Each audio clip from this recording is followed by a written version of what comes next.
nyo na ba? Sumayaw ng cha-cha, ika'y natutuwa. Tulad ni Aling Linda, habang naglalaba. Sumasayaw ang lola, nakangiti pa siya habang nagcha-cha-cha. Dahil ang cha-cha, pampalamang ang problema.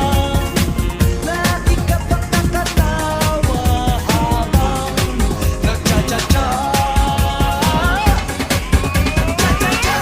Kaliwat kanan mo lang.